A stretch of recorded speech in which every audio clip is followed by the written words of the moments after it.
다음 사고 소식 하나 짚어보겠습니다. 지난 22일 새벽 광주광역시에서 30대 남성 운전자가 대형 트레일러를 들이받고 숨지는 사고가 났었는데요. 그런데 이 남성의 사망을 두고 지금 논란이 일고 있습니다. 그러니까 이 사망한 남성 유튜버의 추적을 피하려다가 사고가 난 거다. 이게 무슨 말이죠?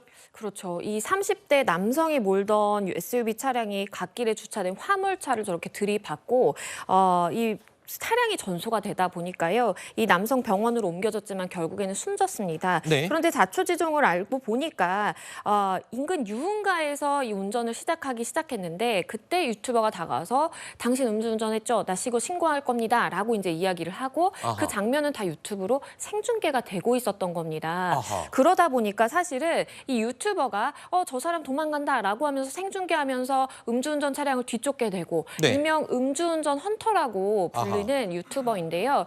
그러다 보니까 사실은 이 쫓기는 사람 입장에서는 아무래도 술도 마셨고 음주운전을 한 상태에서 저렇게 이제 쫓기다 보니까 네. 운전 미숙이든 아니면 잘못된 판단이든 음주운전으로 인한 영향이든 저렇게 화물차를 들이받고 사망하는 사고가 발생한 것이고요. 네. 결국 수사기관에서는 이 유튜버가 어떠한 저 사망에 책임이 있는지 이 부분을 밝혀내야 될 것으로 보입니다. 자, 말씀드린 것처럼 일명 음주운전 헌터라고 불리면서 음주운전자를 경찰에 신고하고 추격하는 유튜버라고 합니다. 영상을 짧게 보실까요? 오케이. 시동 걸었거든? 근데 나오면 바로 말해줘.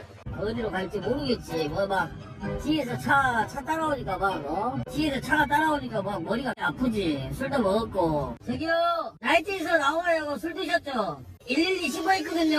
저기요, 어디 가세요? 야, 이리 와! 야! 가봐! 야!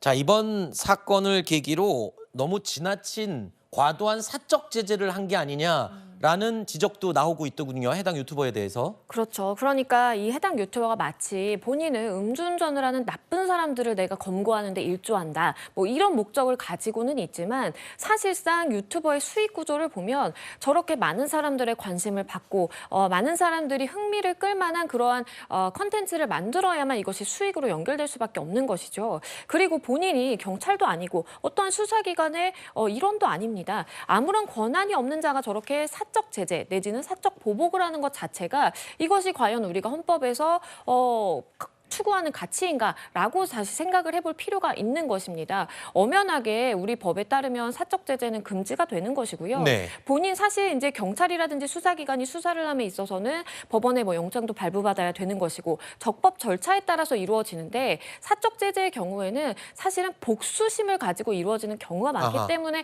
허용을 하지 않는 것이거든요. 그렇기 때문에 이 유튜버도 물론 음주운전이 잘못한 것이지만 유튜버 역시도 본인의 수익을 쫓으려다가 저렇게 사고를 낸 것 아니냐라는 지적이 잇따르고 있습니다. 실제로 법적으로는 그럼 처벌받을 수도 있습니까? 이 해당 유튜버는? 일단은요, 지금 쟁점이 될 수 있는 것은 이 유튜버가 어느 정도의 보복 운전으로 볼 만큼 그러니까 차량을 바짝 뒤쫓아서 저렇게 추격을 했는지가 쟁점이 됩니다. 지금 알려진 바에 따르면 한 2km 정도의 거리를 유지했다라고 알려지고 있기는 한데요. 만약에 보복 운전으로 인해서 사람이 사망했다라고 한다면 형사처벌 대상이 되겠고요. 그게 아니라 단순히 본인이 유튜버로 생중계로만 했고 그리고 본인은 이제 어떠한 교통법규라든지 이런 것들에 위반이 없이 운전을 했다라고 한다면 형사처벌이 되지 않을 가능성도 있습니다. 알겠습니다.